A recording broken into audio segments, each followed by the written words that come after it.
Well, good evening. Everyone doing good? All right. Well, I think I know most of you here tonight, but for those of you that I don't, my name is Stephen Watson, and I have the privilege of being the president and CEO here at the National World War II Museum. And it's my pleasure to welcome you to the museum tonight for the opening of our newest special exhibit, In Real Times, Arthur Szyk, Art and Human Rights, organized and traveled by the Magnus Collection of Jewish art and life at the University of California, Berkeley. So I think if you have come to our programs before, you know we have a tradition here at the World War II Museum, and that is to recognize our World War II veterans, our Holocaust survivors, and our home front workers. I do not believe we have any physically in attendance tonight, but I do know that we have several who are joining us virtually through our live stream. So let's give them a round of applause and recognize their service.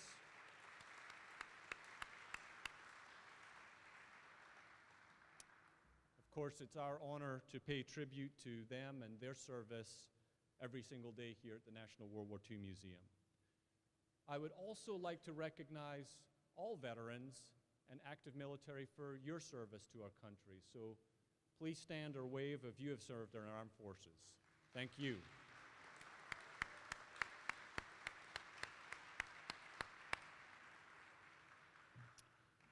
So we are very fortunate and privileged here at the museum to have really an incredible network of supporters and partners who champion our mission and really help us carry out our important work here every single day. This evening we have many great friends of the museum, and I just want to take a moment to recognize a few folks. We have members of our Board of Trustees, current and former, here with us tonight. Robert Priddy and his wife Kiki, thank you very much for being here. And also I think Fred Baldwin's here, who goes back to near the very beginning of the museum when this was a vision. So thank you, Fred, for being here tonight also. And of course, we have many of our Patriot Circle and Charter members that are here with us tonight. They are the backbone of what makes our museum great, so thank you to all of you who are Patriot Circle and Charter members of the museum. Your involvement is really what advances our educational outreach and makes it possible to have programs like we do tonight.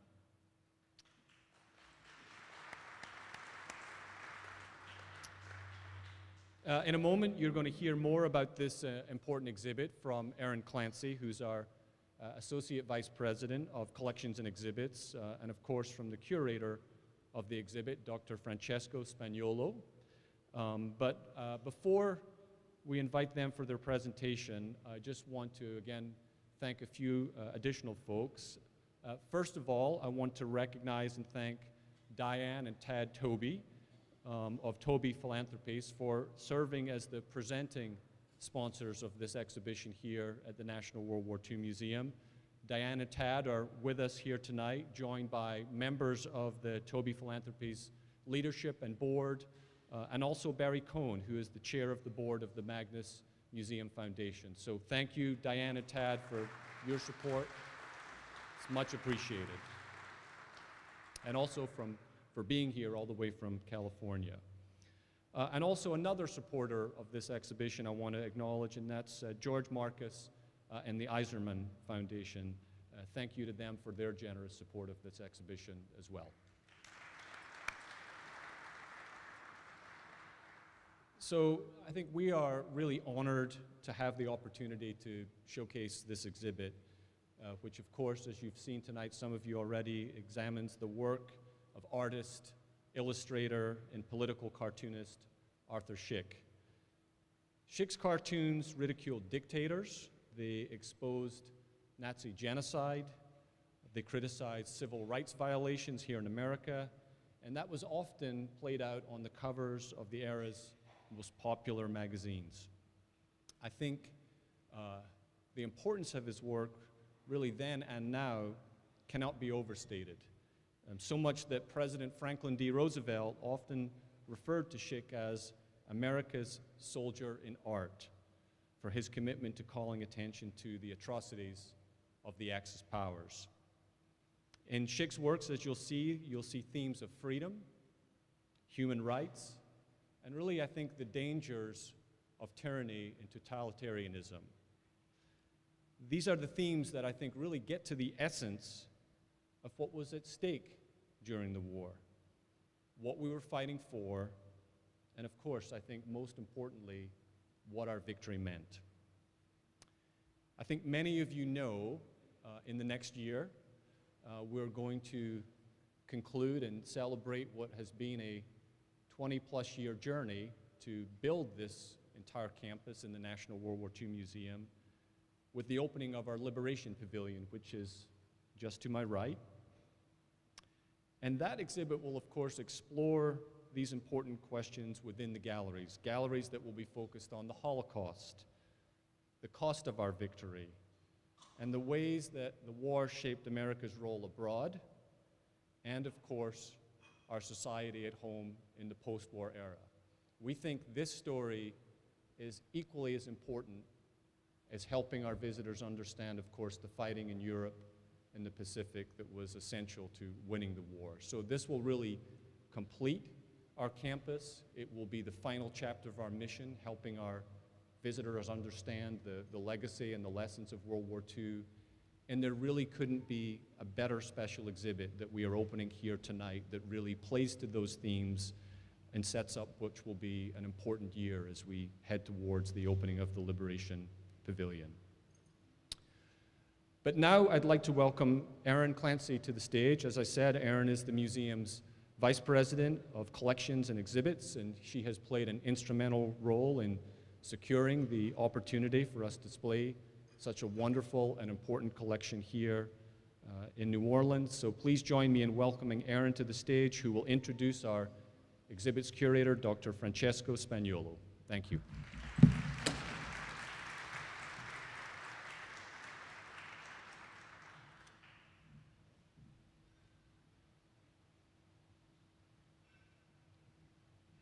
Let me make sure I put the battery back in the right way. So.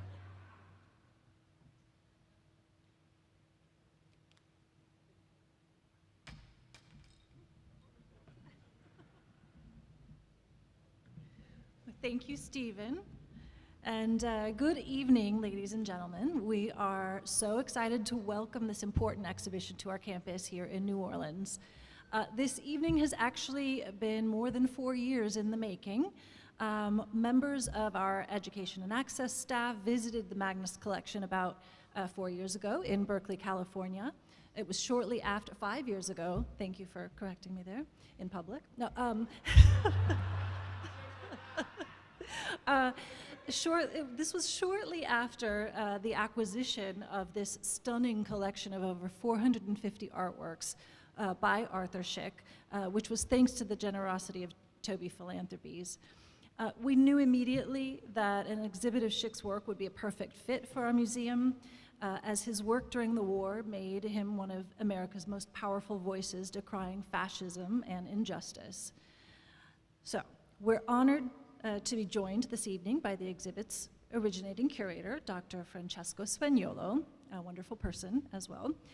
He is a multidisciplinary scholar focusing on Jewish studies, music, and digital media. And Dr. Spagnuolo is the curator of the Magnus Collection of Jewish Art and Life and an associate adjunct professor in the Department of Music at the University of California at Berkeley. He's also authored numerous publications and scholarly articles on philosophy, music, film, and literature. So please join me in welcoming Dr. Spagnuolo to the stage.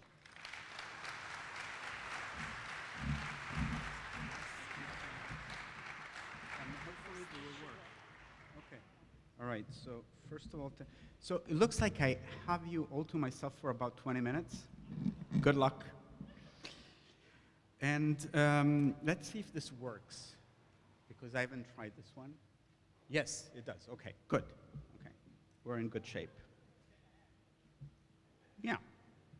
So, well, first of all, it's really an honor to be here, and I wasn't just correcting you, Erin, although that was fun, but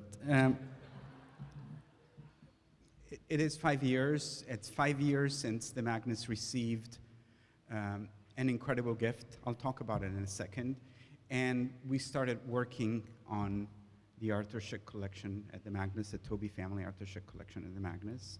And so I just want to make sure that I take a couple seconds. You know, the old adage, you know, before I start speaking, let me say a few words. So we'll just say a couple things. But I just want to take a few seconds to thank those who made it possible for an exhibition created in a Jewish museum embedded in a public university at the University of California, Berkeley, to be presented in such a prestigious national setting.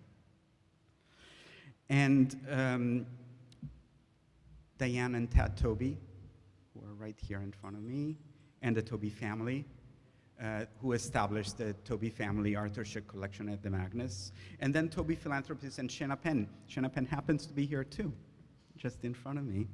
And we worked in very strategic way to make this whole thing happen. And we were thinking from the get-go about where this could go. And I have to say, the exhibition is here and it's really wonderful. And frankly, like to think about your institution here hosting it for 8 months is extraordinary, like in all, according to all standards, okay? And, but there were also a number of people that really made this exhibition happen, and I want to acknowledge them. It's important. It's a small team of committed citizens at the Magnus in Berkeley, but our registrar, Julie Franklin, had prepared to Ernest Jolly. We had for several years a curator who helped catalog the whole collection, Szyk Kochavi, and then a small army of students at UC Berkeley, undergraduates, some graduate students, and I will show a little bit of their work because a lot of what you will see or you have seen already in the gallery, beautifully curated gallery, is really the result of the work and the thinking that we did over the years with them. In other words, it really takes much more than a village to get where we are today. So thank you to everyone, and especially I have to say to the wonderful staff here at the museum. It's been a pleasure to work. We started planning this exhibition on Zoom. Ironically enough, when I start presenting these, and in a way I started presenting these artworks by Arthur Szyk, I started saying we need to zoom in. Little I knew that eventually we'll all be stuck on Zoom for months and months on hand. And so thank you and thank you. The exhibition we're presenting today marks the culmination of this process, and it began several years ago. We planned to acquire the collection, we established it, and we purchased from a private collector and turned it into a publicly accessible one. You will see what that means, and you will see it in the gallery. It means that the whole collection is processed, it's cataloged, the catalog is available online, the images are available on social media. So they're really out there for everybody to enjoy and to think with. And also, as you will see in the exhibition, they're also there for people to not just think, but act. So the exhibition encourages not just interacting with the materials, but also creating new work and sharing it with the world. And with this exhibition, we're also taking a stab at offering our own interpretive path on the work of Arthur Szyk, and that's where I can come in as a curator, not just as a steward of the collection itself, and especially how through his work we can witness and see the progressive unraveling of European democracies and the painstaking restoration of human rights in the first half of the 20th century. And these themes, I have to say, unfortunately, coming as an immigrant to this country from Italy, the country that invented fascism, we'll get to that in a second too, these themes continue to be very relevant today, unfortunately. So it's the real times of the title of the exhibition are real times for all of us to this day. Arthur Szyk's concerns were in line with many of his peers, East European Jews who deeply understood the nexus between minority rights and global human rights in the wake of the First World War and during and after the Holocaust. While unique in his aesthetic outlook, Szyk had many companions in his journey, even though he did not know all of them personally. So this exhibition tries to bring all of this together. Among them were historian Emanuel Ringenblum, who documented life was doing archival work, oral history work, collecting work, museum work, library work in the Warsaw Ghetto, one of the darkest places that our human consortium was able to invent and put onto Earth.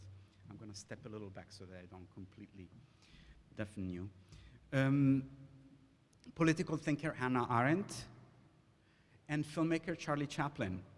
He also had followers, as I will try to show you, ranging from political cartoonist Art Spiegelman, who cites Arthur Szyk as the author most famously of the graphic novel Maus, an oral history, a graphic oral history of the recollections of his father and of his own relationship with his father, a survivor of Auschwitz and Birkenau. And all the way to the 2019 movie Jojo Rabbit, where we see echoes of Szyk's representations of the Nazis and their proclivities. Almost like this reality, this very contemporary reality, seems to emerge from Szyk's paintbrush. And it was a very, very refined paintbrush. As a reminder, and this is also what the exhibition is about, Arthur Szyk was essentially a miniaturist. Most of his artwork, and for those who are watching from home, a reminder that most of his artwork is not much bigger than the screen of a laptop or a tablet that you're using to connect and listen to our words this evening.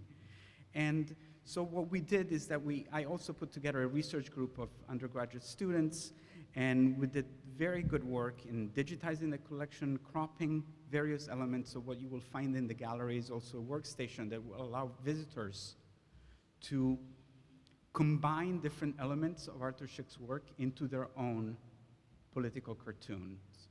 And we experimented with this in the gallery at the Magnus, but having it at this museum with the kind of visitorship and exposure that you have here is going to expand this experiment in all kinds of ways. And so I'm very much looking forward to what happens between now and the next 8 months, and to see how this work, which we believe has currency in today's world, plays out for all of us. So I will do essentially two things. I'm going to both show you how Arthur Szyk's work works. So I'll give you a few pointers so that when you visit the exhibition, you'll be able, and you can visit also online. We have the whole exhibition also exists online. So for those of you who are watching us from home, just remember that you can also interact with our project online. And so explain to you how his work actually works, and it's very refined and very nuanced. And also give you a sense of what happens when you put a university like a big public university, feisty public university like UC Berkeley at work, and what happens when we test these ideas on very young people who are seeing, with our work, they're seeing the world as it will be in the next 5, 10 years. So we're able to kind of project our understanding of our immediate and impending future through their eyes and their work and their hearts. So let me see if I can play this dance, and I will, more than using a PowerPoint, I like to actually use the power of pointing, so hopefully there is a laser pointer that works, otherwise I will have to kind of float or attach myself up to some World War II artifacts to show you what I want you to see. Let's get going. Arthur Szyk. So Arthur Szyk was born in Poland, in Łódź, a textile capital of Europe in the late 19th century. He was from a wealthy industrialist family. He displayed interest in the arts and was able to secure passage to Paris, where he studied art. And you see it here in two iterations. On the left of your screen, you see a self-portrait. Arthur Szyk himself, this is how the exhibition opens, by the way. Arthur Szyk himself draws a self-portrait of himself drawing a political cartoon against the Nazis. And next to it is a photograph of his neighbors on the Upper West Side. They were both refugees when they arrived to New York City in 1940, Roman Wisniak. Roman Wisniak, a photographer who most famously documented Jewish life in Central and Eastern Europe before the Holocaust, may be our next collaborative project together. The Magnus, since acquiring, and very much because of acquiring the Arthur Szyk collection, was able to secure the Roman Vishniak archive, an incredible and priceless treasure trove of information about Jewish life before World War II. He studied in France. He lived between France and Poland. In 1933, believe it or not, moved back to Poland. Not a good year to do that, but by 1937, he had already authored enough anti-Nazi, anti-fascist cartoons that he had to run and leave continental Europe for his life. He moved to the UK, to the United Kingdom, where he continued to work, and published what is probably his most well-known work, an illustrated Passover Haggadah, the book that Jews read on the nights of Passover, and that he interpreted as it should be, because the Passover Haggadah is an open book, open to interpretation. He interpreted it with very contemporary motifs. And he's known in the Jewish world and is very much a household name because of this incredible work that was published in London in 1939, and that was at the time considered in its deluxe edition the most expensive book on the market in the world. Which brings me to another aspect of his work.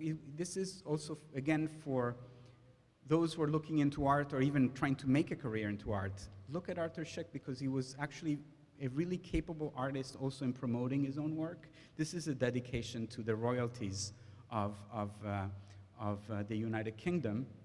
But what he does every time, and this is a, let me see if I can, I'm not sure that I can use the pointer here, maybe, no. Yeah, well, it's very faint. Okay, I will jump this way. And he also hides in plain sight. He's often a character in his own work. So when you go through the exhibition, play a little bit of Where's Waldo with Arthur Szyk, but see that what he does is actually he's confronting an essential question for 20th century, especially first half of 20th century artists, which is that they could not confront the reality of history. So he's putting himself on the front line every time of his own work. So he's there not just to say, I did this, but I'm involved, I care, I'm on the front line, I'm working on this. And in this way, we can see his legacy, for example, in the work of Art Spiegelman. This is what curators do, right? We find connections where other people don't find them. So a cartoon by Arthur Szyk on the left side of your screen with Nazi monsters spilling out of his writing table and onto the floor, and a similar scene in Art Spiegelman documenting the Holocaust and his father's memories in the work Mouse, which if you do not know, should be on a must-read for everyone, every age, anywhere. And it certainly is for my students.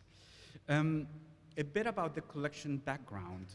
So this was an incredible gift, not just to the Magnus, but to the whole university, to University of California, Berkeley, the largest gift to buy art in the history of the university. And what actually the news didn't really say, but which is what really brings us together today, is the fact that the gift also included enough funding to process the whole collection and get us to where we are today. In other words, know it, digitize it, catalog it, make it a public collection in the fullest meaning. And so this is a quick example of what we did, and hopefully it works. This is when you put students at work. On the left, on the top corner, you see the artwork. We're going to examine that artwork in a little bit. But you see when you feed it to 20-something years old, they start using different software and rethinking. And this rethinking is important because it's about establishing hierarchies within the work itself, really reading the images in a very deep, deep way. And these images must be read because the concerns are big, they're important, and they're part of today's concerns. In some ways, the background of Szyk is not in art, is really in a broader conversation about minority rights, Jewish rights as a minority, in the wake of World War I, the greatest refugee crisis until the current one in the world. And a number of Jewish intellectuals were very engaged in trying to understand how minorities could be protected rather than drowned and submerged and destroyed by the course of history, by wars and by big powers. So this is a little hint. It's also in the exhibition, this text from my friend and colleague, James Leffler, who's a professor at the University of Virginia, who wrote a fantastic history of the Jewish intellectual engagement and legal engagement into conceiving what we call today global human rights. And so it's a little hint for you to maybe consider him as a much better speaker than me to invite to your museum. And just to make a further proof of what I'm trying to say, here's the chronology that we're talking about. Essentially, Arthur Szyk's life was short. He died of heart attack in 1951 while he was already in America, had been in America for about 10 years. And he was living in New Canaan, Connecticut at the time, where he still worked very, very hard. He was a very prolific artist. But you see that his life is framed by the collapse of European democracies. He started working as an artist shortly before, like a domino effect, from Hungary to Italy to many countries, all the way to Germany and Austria, and more fell in the hands of the fascists, where democracy was undermined from within and destroyed, giving room to further violations of human rights. And as he comes to America, he becomes engaged in one of the hardest things that anybody could be involved in at the time, which is making the Holocaust known to the American public. Why? We're in the perfect place to think why, meaning being able to mobilize America and its war machine and its resources in defense of human rights was absolutely a major, major endeavor, but not an easy one. He had many companions in this endeavor, and they came from a variety of areas in the political spectrum, and this is also very important and a very good lesson for today, which is the ability to separate issues of human rights violations from politics. That denouncing human rights violations is not a political weapon, is really a way to protect humankind, to protect humans, and to protect our civil society and our civilized world as a whole, and not weaponizing the denunciation of human rights. And again, everything I say pretty much resonates. I started doing this as I was curating the exhibition and checking, kind of doing it like a fact-checking in my daily reading of the news. And to today, we see that these issues are absolutely relevant every single day. So how did they do it? First of all, they put together a group of artists, activists, marketing experts. I don't think the word existed at the time, marketing, but that's what they were doing.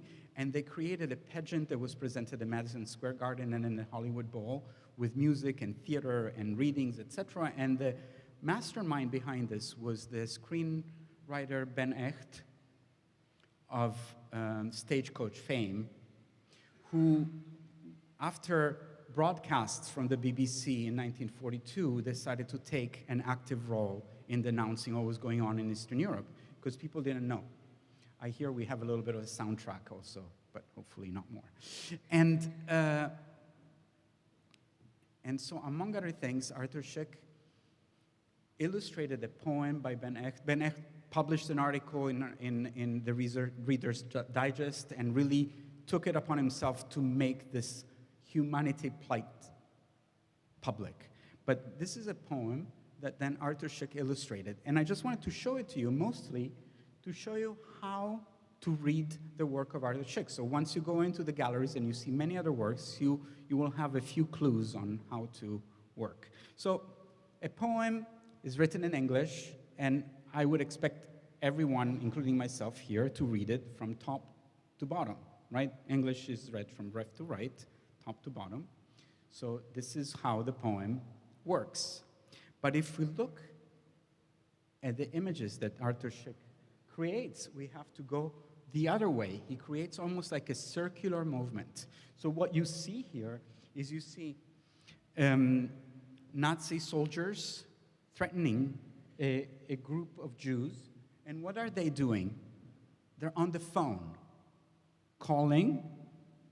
And if we go up, there is a phone line that goes all the way to the top to the United Nations.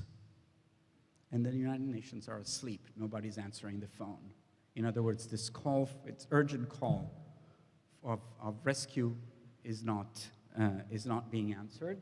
And he continues to go into even more details because as the United Nations are asleep, kind of like playing on the deck of a Titanic, a skeletal orchestra is performing the Four Freedoms, which are kind of not really working at this time. So it's a call to action, it's an alarm, it's a sound of alarm, but it's also, in the context of what we're doing with this exhibition, an invitation to develop media literacy, to read images, and our world today is so full of images.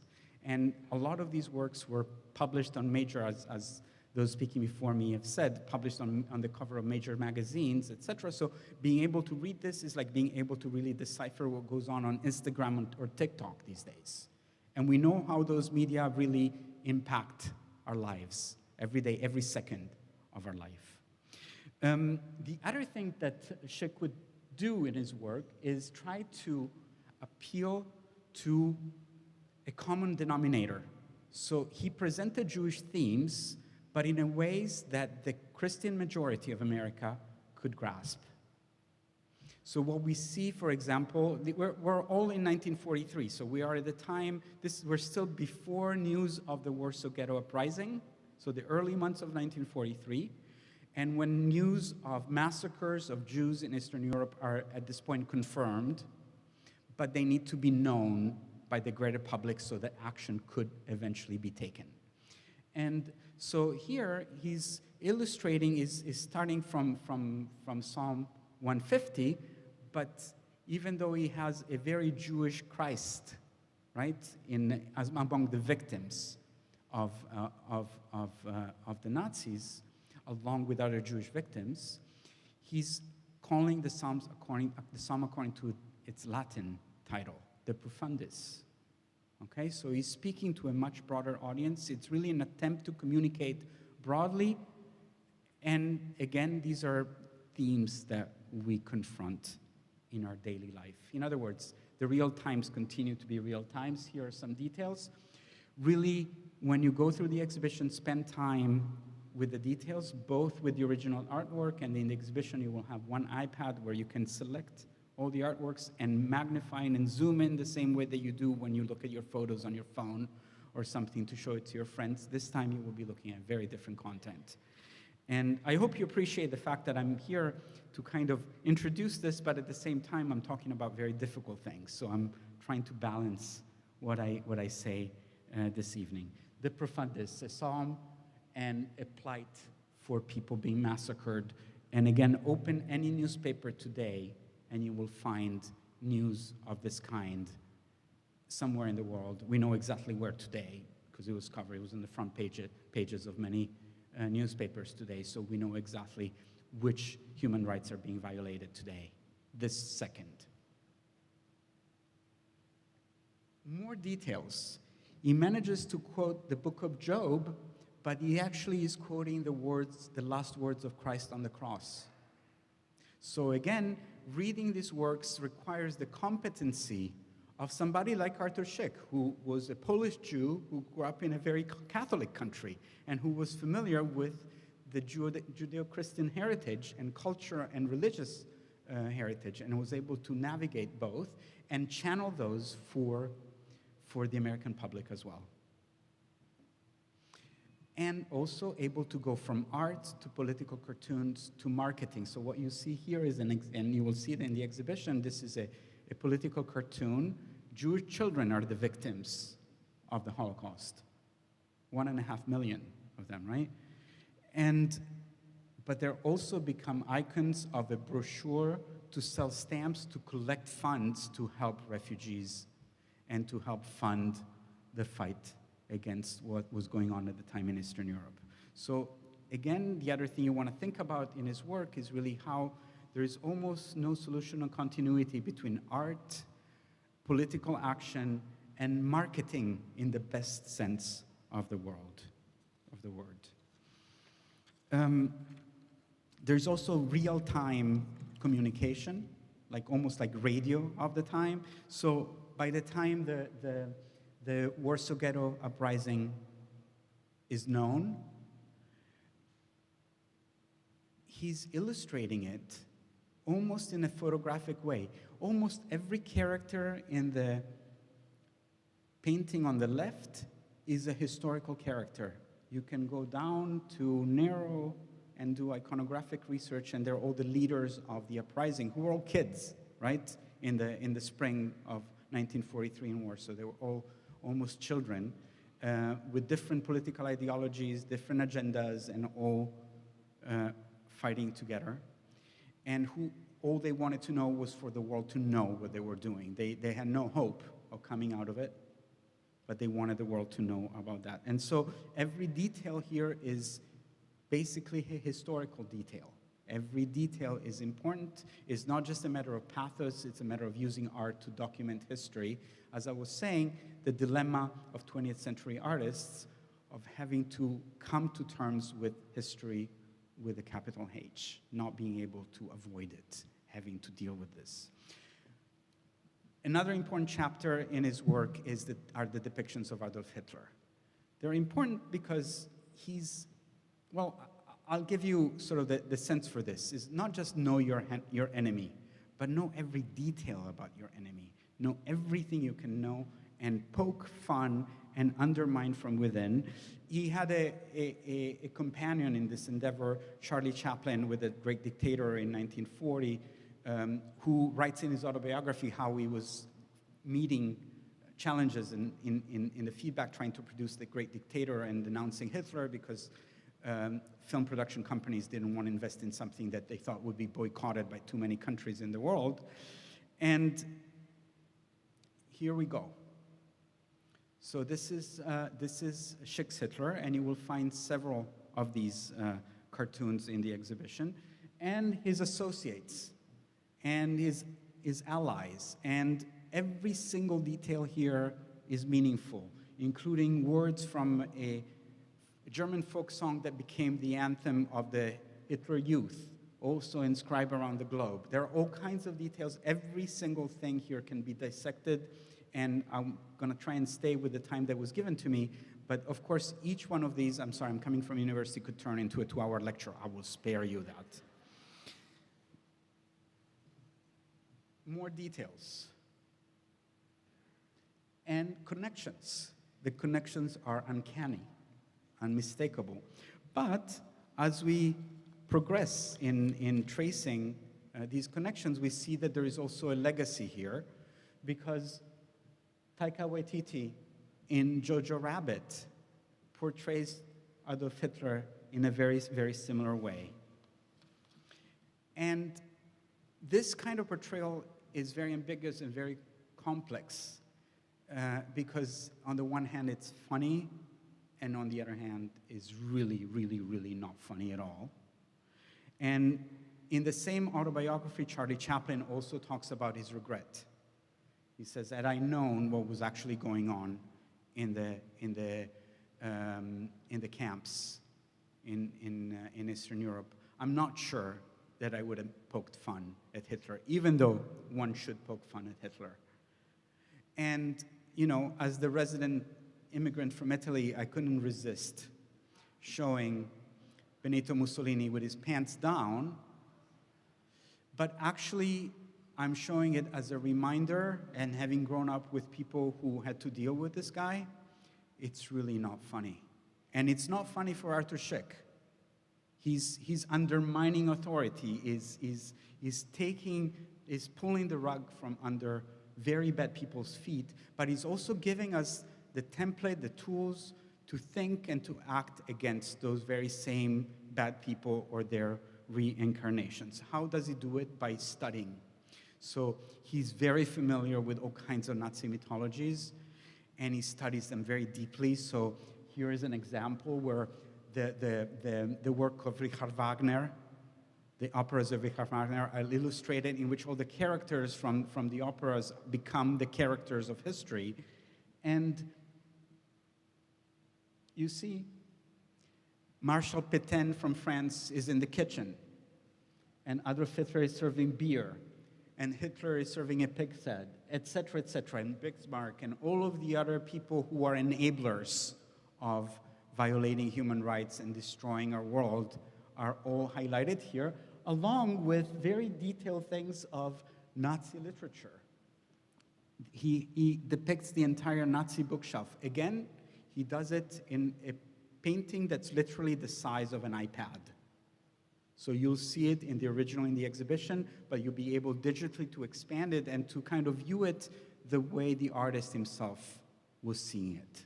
Most likely using a magnifying glass. We're using digital lens, but that's the idea. Again, to remind you that this is not just a concern of the past.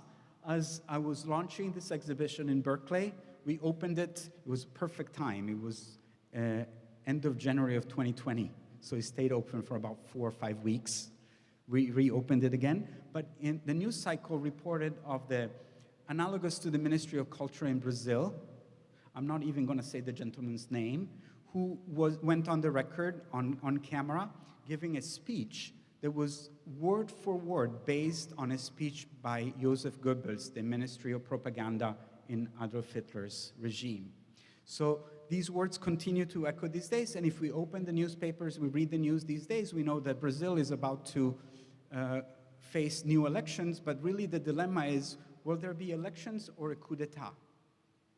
And all of this is also part of this conversation. You'll see it actually, the team here has chosen this image to kind of introduce the whole exhibition. He's showing how the legacy of European fascism has been moved over to Latin America. And so it's a whole parade of Latin American monsters following Adolf Hitler and Francisco Franco. And again, to remind us that these legacies are very up and alive in our own days. What's the antidote to all of this? Well, in the middle of the 20th century, the antidote is actually the conundrum that political thinker Hannah Arendt had already identified.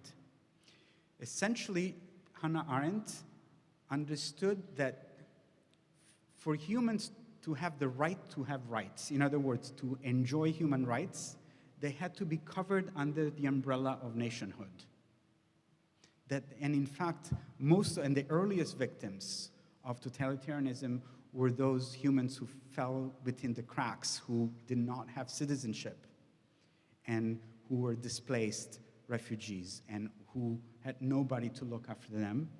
And hence, the global policies around refugees and human rights that benefit many in our world today. And you'll find in Arthur Szyk's work a lot of celebration of nationhood. And it's not about nationalism, it's really about protection. So here in the exhibition we selected, this was a project, he designed stamps to celebrate the nations that were part of the United Nations. His project was cut short by his death in '51. And so we selected for the exhibition the countries in which he himself lived, and these are some of them: Poland and the United States, and an aspirational country of his. The State of Israel was established in 1948, he died in 1951. He created a lot of what today we would call corporate identity for the nascent State of Israel. He was very engaged in that project, but again, with the idea that that was a project that guaranteed rights to stateless refugees. We know today how that proposition is complex, but how that idea remains strong.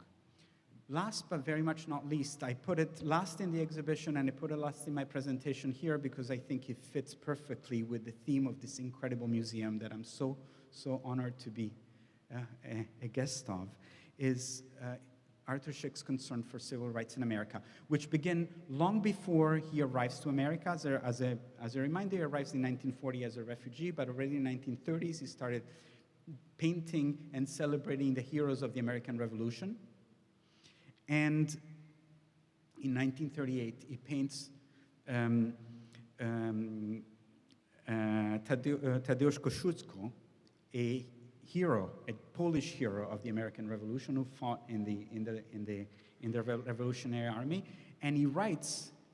This is for the reader, so clearly Kosciuszko was not reading it. We're reading it, but he's writing a letter that he left for Thomas Jefferson, asking Thomas Jefferson to please free his slaves. He left money to please free slaves. And then continued, when he came to America, to show the multi-ethnic, I'm sorry, I'm an immigrant to this country, I can't use the word race the way it's used here, so you will never hear me use it that way, but the multi-ethnic, multicultural makeshift of the American army, and how that multicultural, multi-ethnic texture of the army should be transferred into American society at large, and also denounce lynching. And if you look closely, you will see that the African American who's being lynched by hooded gentleman in the background is actually a decorated World War II veteran. So this is a stark reminder, and I have to say again, I'm playing my own immigrant card here once again, and then I'm done, that when I started considering becoming a citizen of this country, I had some qualms about the fact that I would become the citizen of a country that has death penalty. My country abolished it together with fascism, just as a reminder. I then became progressively more concerned with the fact that there is no universal health care. And for somebody who grew up with that, it's just a nonsense. It makes no sense whatsoever, but actually the continuous strife and the continuous streaks of racism that are so relevant and so real to these days are probably what haunt me the most to this day. So in other words, I curated this exhibition. There is a lot of me in here. There is a lot of my students. There is a lot of all of our collaborators, a lot of the people who helped us get to this point. So thank you so much for listening to me, and I really hope you enjoy this not too easy show.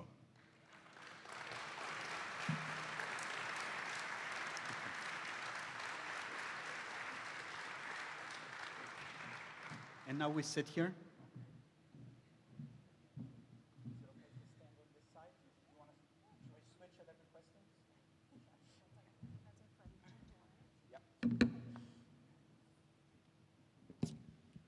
Okay, thank you so much, Francesco. That was so profound and meaningful and wonderful. And I know most of you, at least, I hope, have seen the exhibition. If you have not, I hope that you will see it right after this. It will certainly be a powerful conclusion to the evening. But before that, I hope you won't mind if I ask you a couple of questions.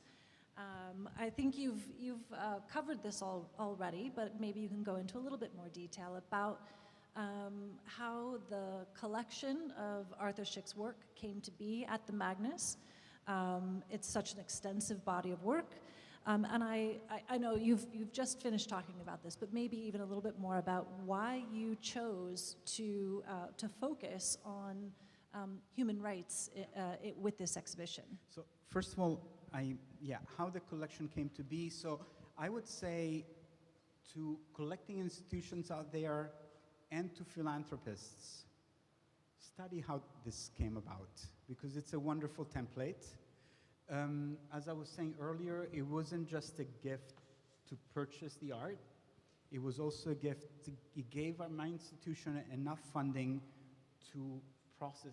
In the business, we say process it, catalog it, to document it, to know as much as we can about it and share it with the world. So when I'm saying this to fellow collecting institutions, work with your donors to explain that this is essential, that not only collecting art is important, but also being able to document it and to share it with the world.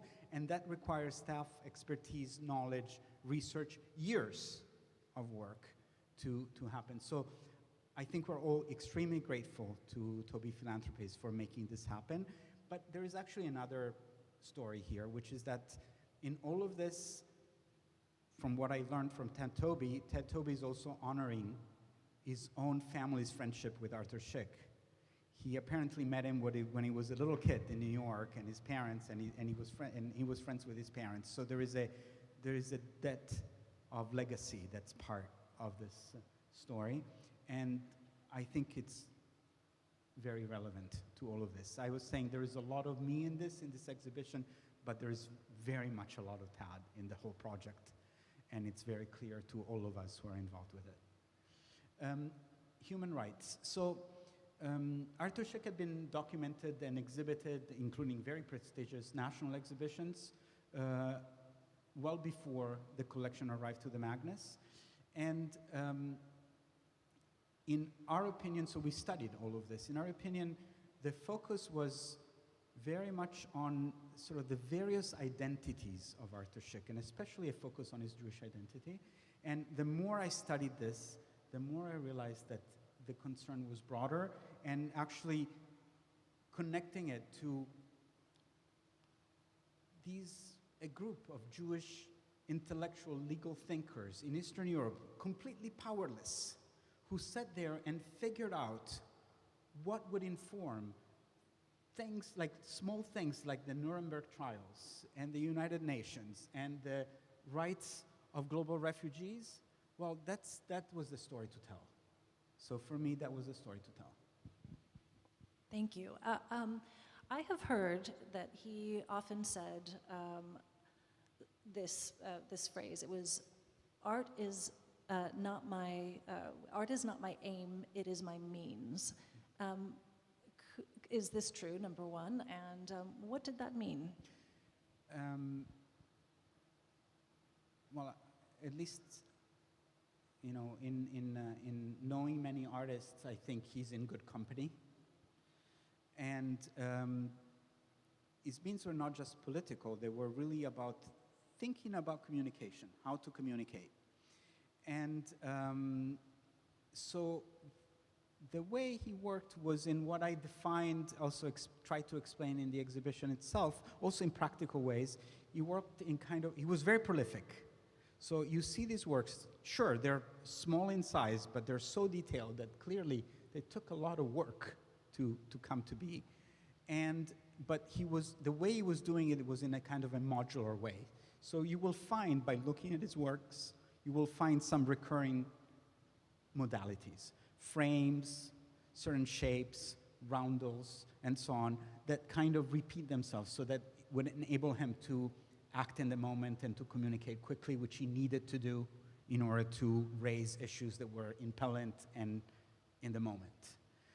So it's a very specific aesthetics, and the best way I could define it is as modular. And maybe this resonates with maybe even our younger audience, who's used to social media and to doing mixing and patchworking and repurposing elements in new ways, and understanding also the meaning of propaganda in our days.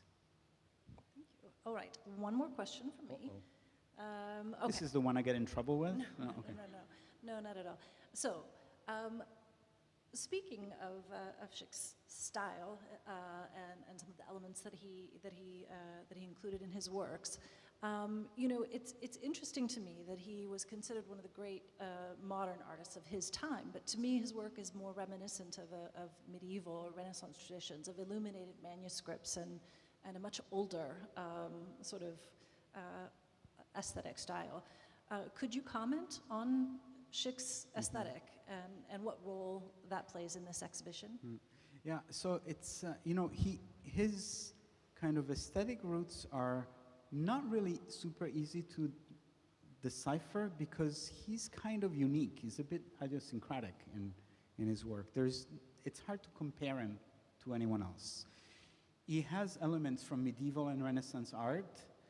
So, for example, in many of his portraits and other scenes, he always has vanishing points. But he's also a modernist, because in the vanishing points are trains and airplanes and, you know, technology. He's almost like a futurist in some ways. He's a symbolist. He pokes fun at Picasso and company, clearly, but he's aware of them. So he's there. He's part of that. He was lucky and fortunate enough that his family was able to support him to go, so from Łódź, Poland, to go and study in Paris and be exposed to that.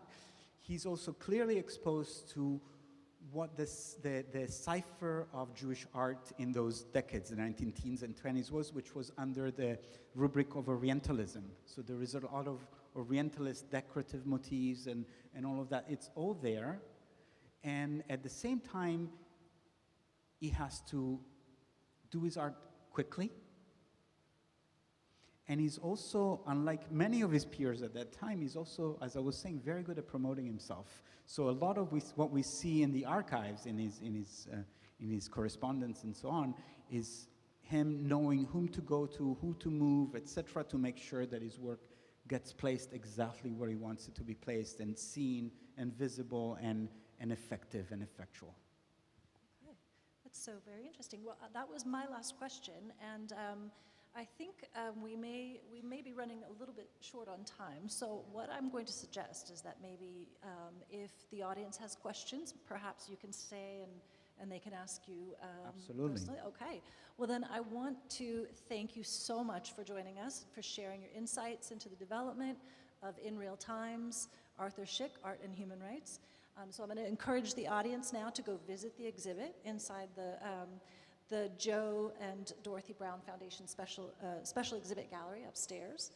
And for those of you viewing online, I hope that you will join us in New Orleans here to see the special exhibit before it closes on May 7th of 2023.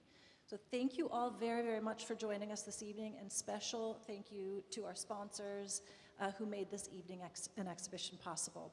So take care, everyone. Please, please do see the exhibition, and thank you so much, Francesco. That was really, really Thank wonderful. you. Really.